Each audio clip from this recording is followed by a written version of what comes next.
Hello and welcome back to a brand new season of One Kick from Glory. We're super excited. The Premier League is back underway. We thought we'd let 1 week of games go and then come back and talk about it. So, as always, I'm joined by Craig. Yeah. And of course, joined by Matthew as well. So, I want to start off with you, Matthew. Nice, easy one. How do you feel about the Bowley era so far? Because last season we talked a bit about it and sort of like your thoughts about the post-Roman era. But how do you feel now with the Todd Bowley era in full effect? It's one game. I know we could talk about the pre-seasons, which was for us is always a mixed bag. So glad to see that hasn't changed. But the one game, the most important thing we got is the win. We got a win. It was an ugly, boring win, but it's a win. We defended like absolute warriors. Shout out to Thiago Silva at 37, making it look so easy. We said literally just before that a Rolls Royce defender. He's playing like he's 21. I mean, it'll be crazy for the fact that he doesn't go to the World Cup. But again, I'm almost reluctant to, because if he's going to remain, despite our transfer over Koulibaly, which came out of nowhere, by the way, because Napoli were holding on to him for dear life, but I'm not complaining. We're going to need to replace that big hole that Rudiger had, and plus losing Christensen. We're not losing Azpilicueta, and but after all this time, needs to move on. Probably will be replacing Marcos Alonso as well, but because replace him. But yeah, shout out to him. Also, Ben Godfrey. I hope it was a horrible injury, really horrible, and I hope that you recover in a good time and keep on playing. But it's awful. You don't want to see that kind of stuff on the pitch. But really horrible injury. And Mina as well. But no, it wasn't the most interesting game. I can't lie, but a win is a win. I don't know what to expect for this season, because I made that mistake last year thinking we were going to try and challenge for the league, which pretty much ended in December. So I'm going to say let's keep competitive for what we're doing right now, because as well as the players coming in, we've lost players coming out as we're speaking. Timo Werner returned to Leipzig. Didn't work, unfortunately. So yeah, I mean, transfer window still open for a good 3 weeks or so. So we'll see. But very happy to get the win on the way. The most important thing. Let's talk about transfers first, and then we'll get on to the game. So, of course, like you just said, Timo Werner's moved on. Bit of a surprising deal to come out so far. I mean, looking at what Todd Bowley's done so far, you've mentioned Koulibaly. Of course, you guys brought in Raheem Sterling. You've also brought in Cucurella from Brighton. Made like quite a lot of money you've spent on players. You've also been like, it's quite funny to look at as an Arsenal fan. Barcelona have poached like 3 of the targets you had this summer already. There's talk of you guys potentially buying 2 players they need to get off their books for their own registration purposes. But like looking at it that in terms of like what you've done so far and the dynamics of things, how happy and comfortable are you at this point in the season? I'm just happy that we're actually making moves and actually trying to sign some, high profile players. I mean, signing a Raheem Sterling for that money that we got him for, who's a 5-time Premier League winner, domestic winner, plays at a highest level, got to 2 European finals last year, is not something that I'm going to be complained about. Did I expect it? No. Do I understand it? No. Am I going to complain? I'll come to you at the end of the season. I'll come to you then. It's one of those ones.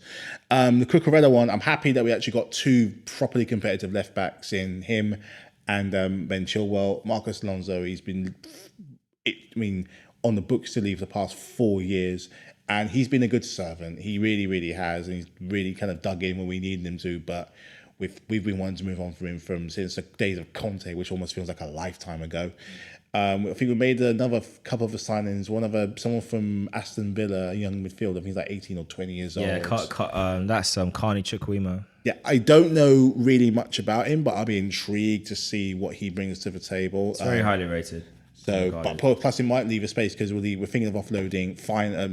We have to, because the loan system's changing. We have to get offload players like we are offloading Hudson-Odoi, and eventually I think Loftus-Cheek as well.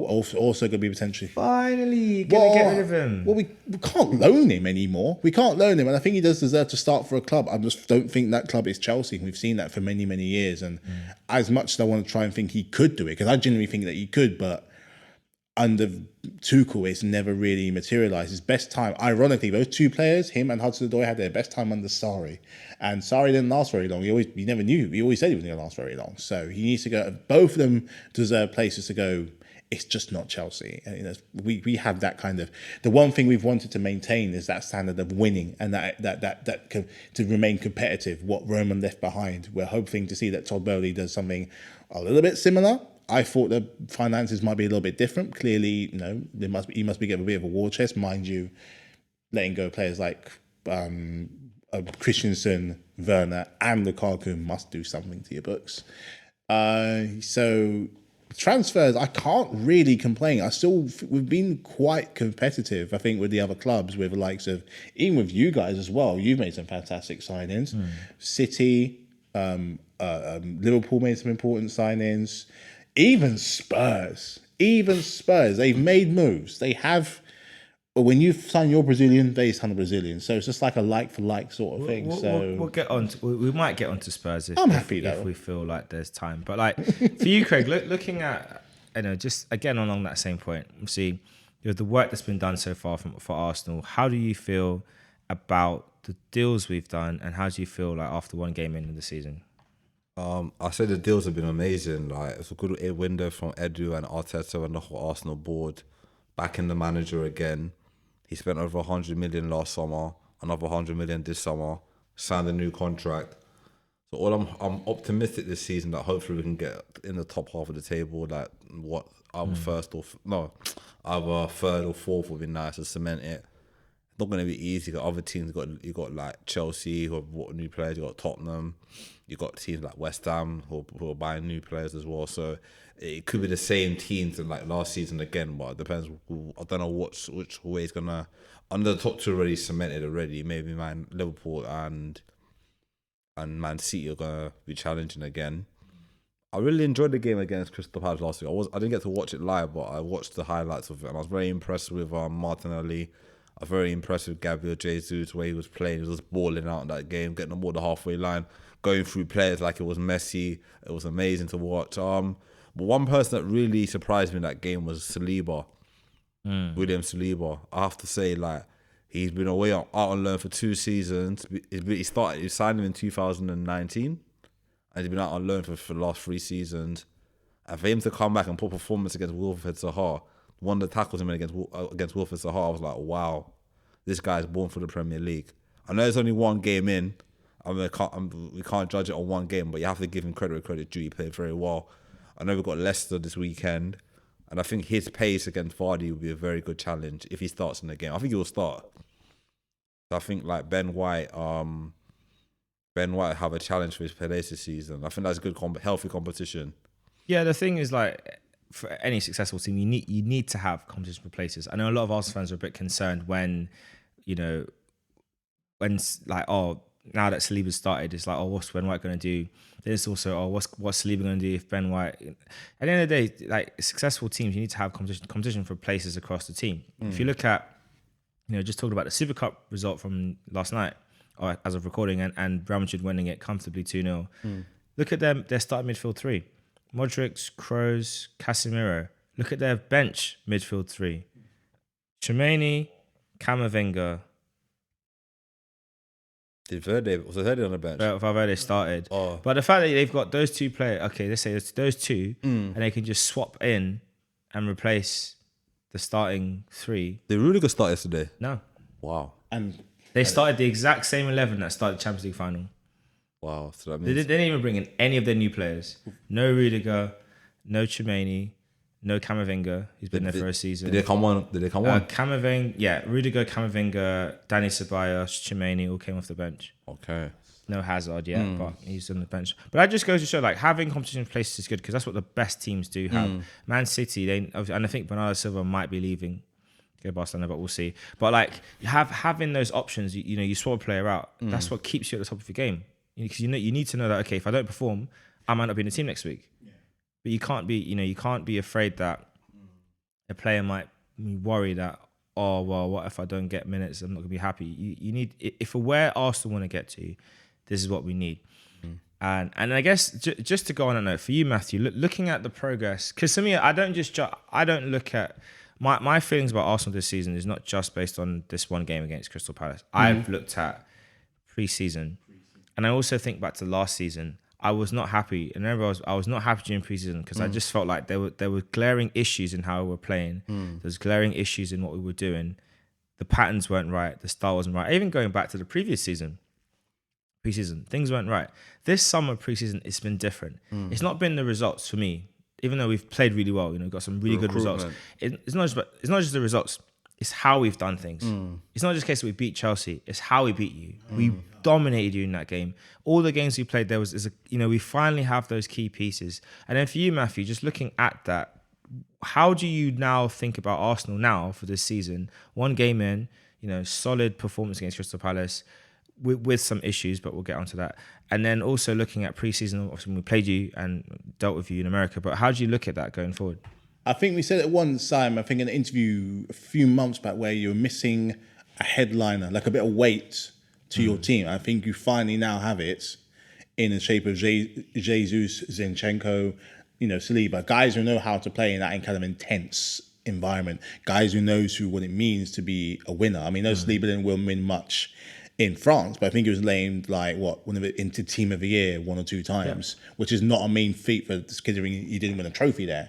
But you finally got it. It finally feels like you got some of the big leagues. You've gone for the heavyweights, which is something that, unless you're deep into your Arsenal transfer policies and stuff, you're not necessarily going to know. So, but now you've gone for the first time in a long time, as a name that's recognised, especially in the Premier League. So Jesus, all right, it didn't quite work for Man City, but that's because of who he was competing against.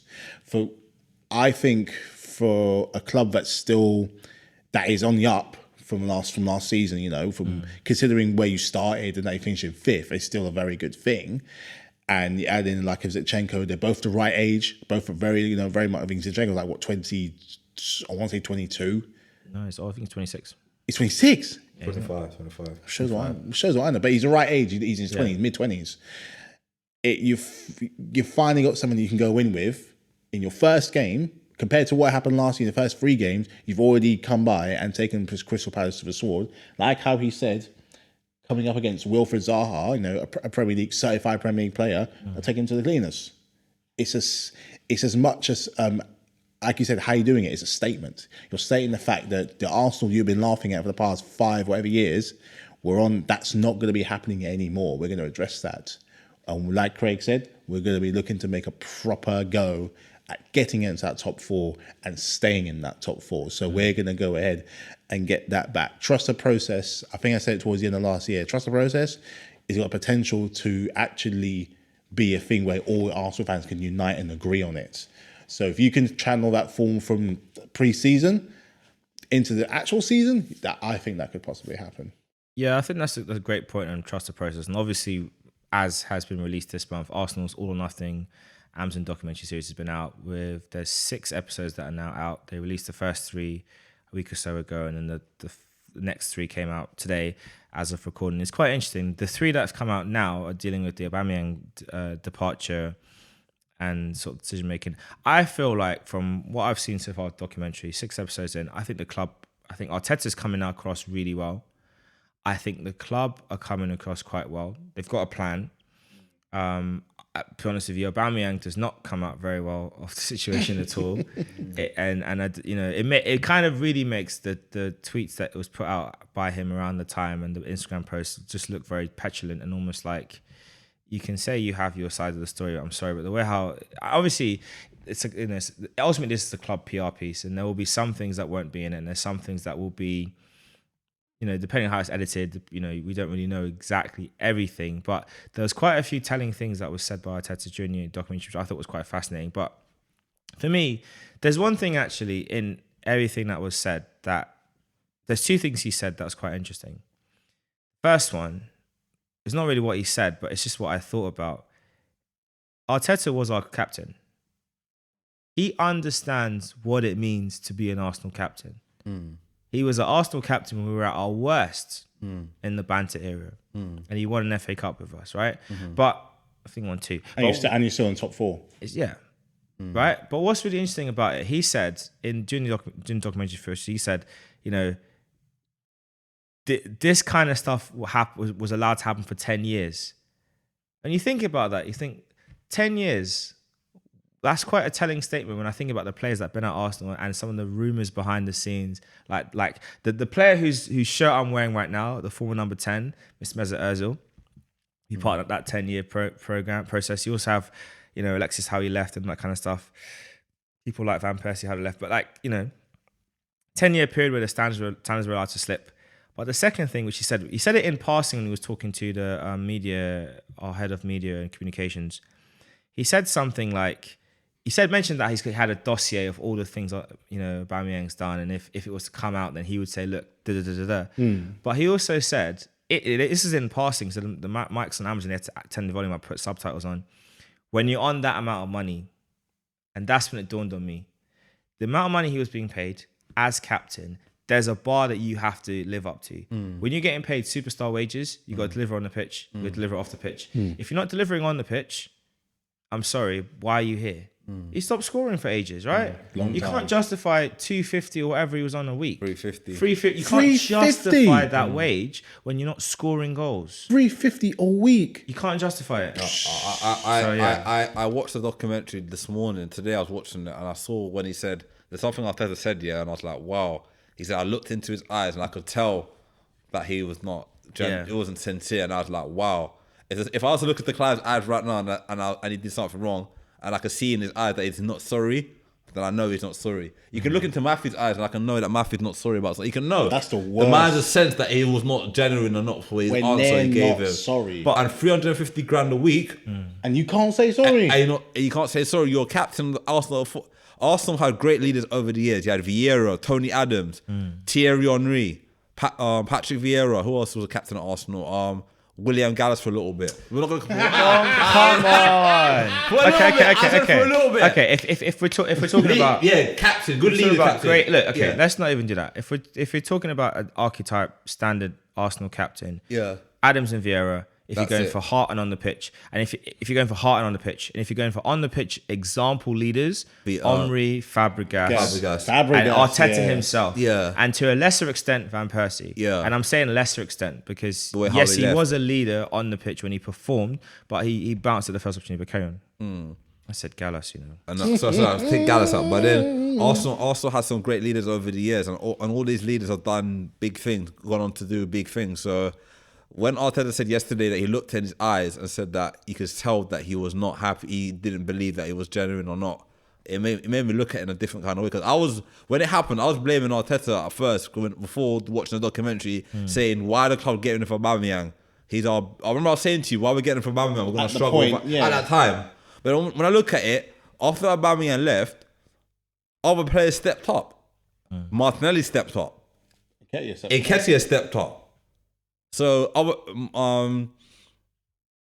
think Smith Rowe kind of I think you have a right to be concerned. Because at the end of the day, you're losing your however you feel about it. You know, it turns out. I mean, even before we knew about this, there must have been a reason for him leaving. I mean, he was your captain and your top scorer, and he just left like that as well. And you know, you're paying his wages for however long. It must have been that bad. But at the same time, you had that right to be concerned.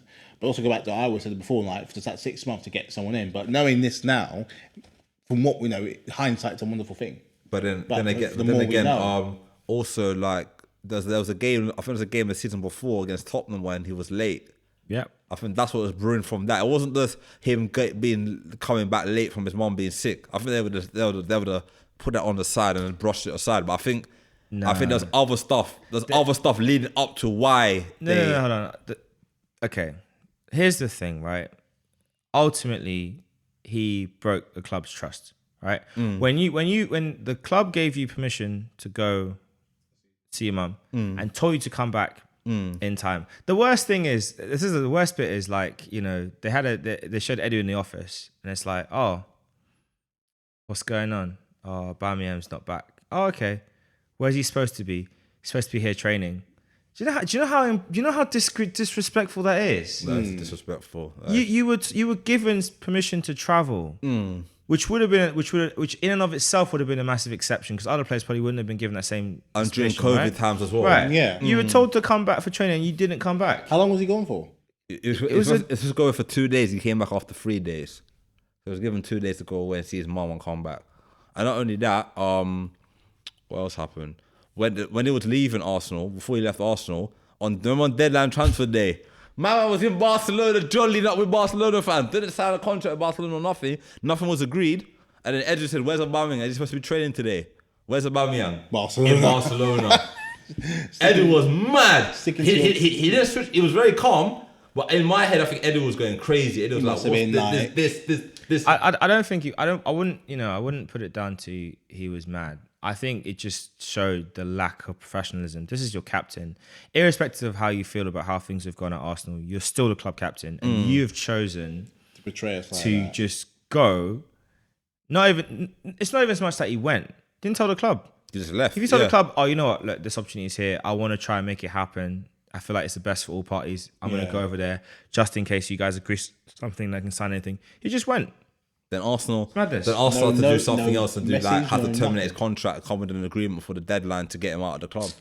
So imagine that never happened. We'd have had him on for another 6 more months, stinking out the joint, not playing. I don't think Arteta would have played him anyway. Probably Even not. if he stayed at the club, I don't think that Arteta would have played him. He would have kept him. I think if he hadn't left, personally, I think he would have had to play him.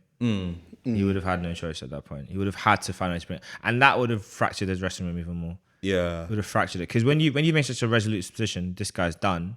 And you bring him Then back. you have to bring him back because you couldn't get rid of him. That's just, no, it wouldn't have been good. Remember what Carlos Tevez did a couple of years ago when it was at Man City when he the Champions League when he game, refused yeah. to come on, and then he was off and playing golf in Argentina for months, and then he came back.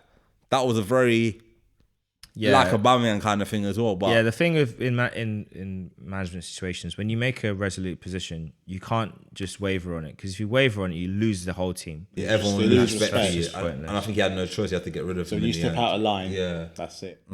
That's the thing. But anyway, if you haven't watched Arsenal or nothing, sorry for the spoilers, but it's worth a watch and definitely gives you good, interesting insight into the club itself. Let's look ahead to what's been going on in the league. Obviously, Tottenham, have had a very good start to the season. They look very sharp, look very interesting. Do you think they're going to rival? Because I mean, I was talking to a Tottenham fan at the weekend actually about this, and I'll admit it on camera. I don't know if you listen to the podcast, but if you do, I'll admit it on camera. You guys look very good. Yeah, I said it. But how long can I sustain it though? But my question for you, Matthew, is like, do you think that they're now a big rival for you in third? Because I personally feel like of all the teams that have been in the window, it's not just you guys have spent money. I think you're probably the weakest of all of us right now, which is weird to say because, you know, you're European champions a couple of years ago. You got Super Cup. No, Club World Cup Last season. Last season. Yeah. But I feel like you're probably the weakest of all the. I think you're the most vulnerable of the top four. How do you feel about Tottenham's start to the season, and do you think that they would rival you for third? If they keep Conte, which I don't think I know why they want to get rid of him, there is a case for that. There is a very much a case because when he came in, I think we're saying about how Conte is struggling, but with him, if you give him if you let him have what he wants, which is a classic case for most managers, he can really, really perform. Because sometimes when he came with us, he didn't actually ask for too much, and the same with Tottenham now. He's seeing how you've got a good the foundations are good, but just need updating in a few kind of ways. So. I want to say that the acquisition, for number one, is keeping the likes of Son as well. I'm still convinced that Son is one of, if not their best player, that's including the likes of Harry Kane. But just adding in now, like you said about competition, adding in someone like Richarlison. Now, I know he's injury prone. I know he likes being on the ground, but he's effective. He was effective at Watford, Everton, and now on the bigger stage, performing in the Champions League. It just might be the kick that he needs. He's young. He might think he deserves more than simply playing in. You know, he was in a relegation fight last year. He was in a relegation fight. Does he warrant being in a relegation fight with the qualities that he has? I don't think so. And now, like you said, now he's playing in the Champions League. We can find out the draw, I think, in a couple of weeks' time, maybe, where he's playing. I don't think we always the legendary thing that goes out, you know, the catchphrase that goes out is them winning a trophy. Now, I genuinely do think this could be the time where they actually work themselves at least to a final, at least. Maybe it's a Carabao Cup and an FA Cup. I don't know about Champions League. I definitely don't know about the Premier League, especially As long as Klopp and Pep are still there, no one's breaking that for a good amount of time, unless we do something really drastic. But it's going to be, and we play them on Sunday, so it's going to be the battle of the best of the rest. It'll be very interesting because one thing I hate about Chelsea is that and this happened a lot towards the end of last season, we just seem to switch off and play very sloppy. Charity FC is what we call it. Charity FC, giving away points or wins that we can't afford to get rid of. So we have this horrible thing of going to this default mode where we can get caught out so easily. So I'm hoping now in the business of certain players have left the dressing room, sanctions been lifted, so jobs are now safe. I'm now thinking, plus we've got no new winners in. I'm hoping now, but just doesn't make the case. Like I said before, I'm not expecting us to go challenge for the league or win, but I'm expecting us to still keep that level of top four to certify it, to absolutely certify it, and better still finish ahead of Tottenham. But I'll know more after that Sunday game. But if they come in on Saturday, we've got a problem. We have got a problem. Yeah, I think it's going to be interesting to see how it all plays out. I think this season is ripe for lots of surprises. I think it's also ripe for some of the newly promoted teams to stay up. I think we saw Fulham have a nice little surprise for Liverpool at the weekend. Don't think anyone saw Mitro Booming getting those 2 goals.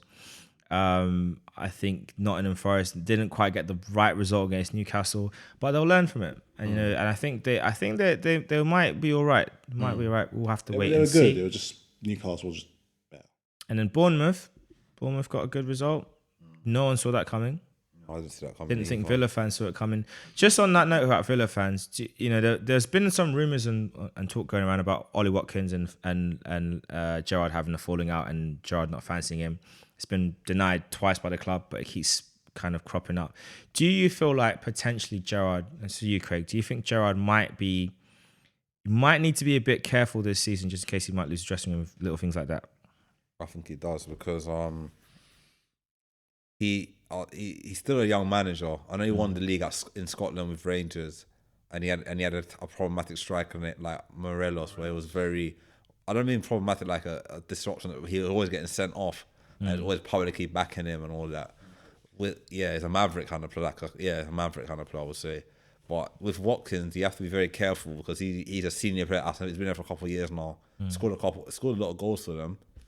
So if you don't want to full out with your star striker in a way, and then if you end up selling it, because I know he had an issue with Tyrone Mings as well. He stripped the captaincy of him. Yeah. So that was I was a bit shocked, to be honest. Mings has been a captain since Grealish left last year. He said he stripped the captain of him because he wants to focus more on his game or whatever. Sometimes doing it could be a blessing, sometimes it could be a curse. Who's captain now? John McGinn. John McGinn's club captain now, and Ash Young's going to be the vice captain or club captain or whatever. Kind of when McGinn's not playing, then he'll be the captain of the team.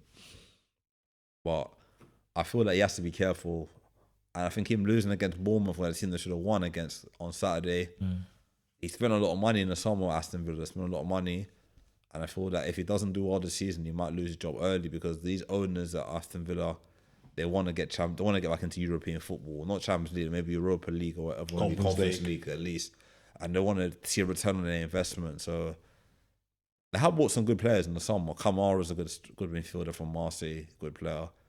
They brought in, what did they bring in? They brought in. You got that centre back, haven't they? Oh yeah, Diego Carlos. Yeah. He's a decent centre back. Did they bring anybody else in? I can't remember actually.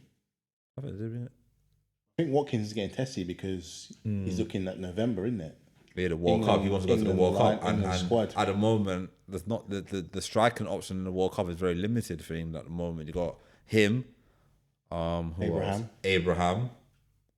Calvert-Lewin is still injured, so I don't know if he's going to be fit enough. He might be fit before the World Cup, but there's only like 3 main strikers, and you've got Kane already. Kane's guaranteed captain. So those 3 strikers are fighting. Maybe Ivan Toney as well are fighting to get into the World Cup squad. Callum Wilson, maybe. He's too injury prone, man. He's unreliable. I think that's a good shout for Wilson. He could be, but he never seemed to stay fit for a whole season.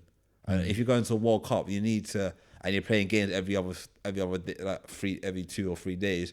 You need a fit squad of 26 players or 23 players. So he would be, maybe he'd be on standby. He might be on a standby list where if anyone gets injured, you bring him. But is he going to sustain? Because he's got a horrific injury record, I would say. Well, I guess that's going to be the challenge now, isn't it? It's like, you want competition for places. You want, if you feel like you're good enough to play for your country, you want to get an opportunity to be there. But we'll see how it goes. I guess the final thing for today, because we could go through all the teams, but frankly, I don't really care about the rest, to be honest. Man City, keep up the good work. But looking at what's happened this past summer, we talked about Euros just then, or actually the World Cup coming up, the England squad. The Lionesses brought it home. Football came home. The men take bloody note. That's 100. What it takes, all right? Do we feel like this is now going to help bring women's football into the mainstream? Now I caveat that by saying women's football is in the mainstream. Has been for a number of years. It's been growing in popularity year on year. But do we feel like the fact that, and I'll direct this to you, Matthew, do you feel like the fact that the England women's team won the Euros at home on their patch, but not only that, even the fact that FIFA 23, the final FIFA, by the way, that EA Sports will make, because they've had a split with FIFA, the federation. So from 24 season onwards, it'll be a new manufacturer making the game FIFA, and EA Sports will have a new game, which will be called EA FC, I think, calling it, or FC something. And that's what it's going to be taken over from. But that's a big move. Sam Kerr's on the front with Mbappe, superstar for Chelsea ladies team, or Chelsea women's team, I should say. But for you, Matthew, do you feel like this moment now, the FIFA move, but also the Euros win, is going to change the perception of women's football? First of all, for answer that again, so what Clive said, so well done to the Lionesses, mate. You've done us proud in the summer. So, and you know what, they were amazing for the whole tournament from start to finish. Absolutely, that Russo goal, that was naughty. Which one? The nutmeg one. That one. The nutmeg one. That's all I'm saying. Chloe Kelly's goal in the final was amazing. When she took off her shirt. That was mad. And Stanway's banger against Spain. That, take notes. Put your foot in it, man. It's your Chelsea goal, Stanway. No, she's City. But you see what I mean? Put your foot in it, man. Yeah. Put your foot. When in doubt, poof. Come on. But yeah. Well, do you see my reaction right there? We mentioned how many names in just that one little exchange. I think it kind of has to, in a way, because like you said, you delivered on what the men have been trying to do for years. I think it's what one of you've beaten a team that's been winning this serially. If you check their win record in the women's Euros, the Germans, it's insane. I think they won it 6 times. Every other time they win it. So that's a big statement. And it was a tough game as well. I mean, even when we scored our first goal, you always knew that the goal was coming. But what I like by Lioness is that they did something that the men didn't do. They changed it up a little bit. They got the more of their attackers on. They took on there's a striker there called Ellen White, who I liken to the Harry Kane of women's football for England. They took her out. She's 30 or I think same age as us. And they got on the young uns. When it's not working, put on the young uns. Put on your Kellys, your Russos and all them, not your Stanaways. Put them on. Get that youth. I mean, the team was very, very young. Very, very young. And I think I think you're gonna see more viewership coming now, especially for the WSL. What needs to happen now is it's the exposure for me. It's the exposure. It's very much in the mainstream right now. It's on Sky Sports and everything. They've got female commentators for when they're doing the football matches and everything like that. There's still some way for it to go for what a lot of people claim it needs to match the men's game, despite the fact they're two different things. The men's game, women's game, they're not the same. But if you want for it to match what the men have right now, it's not going to happen overnight. We're talking decades. Exposure, sponsorship, the industry, and of course, unfortunately for a lot of people, it's still the attitude towards the women's game. Yeah. Not enough people watch it to warrant them getting paid the same amount. But what this victory has shown, them winning the Euros, of course, we can also talk about in the past, Arsenal ladies were it. Yeah. Also, majority of the legends, from the women's football in the game, were from Arsenal. Rachel Yankee. Kelly Smith. Kelly Smith. Big up. Alex Scott. Big up. And now they got a new one in Leah Williamson. Big up. Now you got her. She's an Arsenal girl through and through. And she was the winning captain. I mean, there was a joke somewhere saying that, the reason why they won is because they got an Arsenal captain. The reason the men can't do it is they got a Tottenham captain. Take from that. But someone said that, I thought, you know what? That's quite funny. But yeah, I mean, I hope it gives them the coverage that they deserve. There's going to be a few things need to work on, but from what I saw in something, I kept touching it quite a bit because it was either this or Love Island. So from what I saw, the quality is improving. It's getting better. So I hope for not just for any young girls who might want to play, but just for the WSL itself to kind of build on and maybe get more viewership. But like I said, attitude's got to change, industry's got to change. That's what needs to be done for it to get anywhere near what the men's level is. But like I said, this is not going to happen in 2 years. It's not going to happen in 5 years. I reckon this is a 10-year plan. This will be happening in 10 years. And of course, what will really certify it will be the World Cup. The Women's World Cup. The Women's World Cup, which I think is next year, I want to say. They lost to the semi-final. I mean, USA won it in 2019. So yeah, 23, you never know. You never know. On that note, let's wrap up with our favourite thing to do at the beginning of the season. Top 4, bottom 3. So I'm going to start with you, Craig. Who's your picks for the top 4 for this coming season in order? And your picks for the bottom 3 doesn't have to be in order. Go. Man City champions again. Yep. Liverpool second. Quick fire.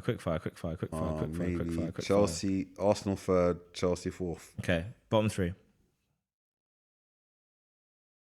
Quick fire. You're taking too long. Something. Bottom 3.